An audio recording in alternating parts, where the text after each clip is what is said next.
Hi, இன்னைக்கு வந்து நம்ம பீட்ரூட் புலாவ் எப்படி பண்ணுறதுன்னு பார்க்கலாம். இது வந்து லஞ்ச் பாக்ஸ் சீரீஸ். இதுக்கு வந்து ஒரு ஆனியன் எடுத்து இந்த மாதிரி ஸ்லைஸாக கட் பண்ணியிருக்கேன்.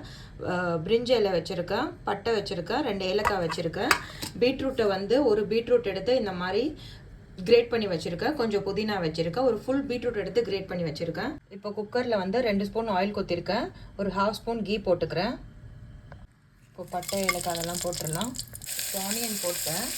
இப்போ ஒரு பச்சை மிளகாய் கட் பண்ணி போட்டுக்கிறேன். இப்போ ஒரு ஸ்பூன் ஜிஞ்சர் கார்லிக் பேஸ்ட் போட்டுக்கிறேன். இப்போ பீட்ரூட் போட்டேன்.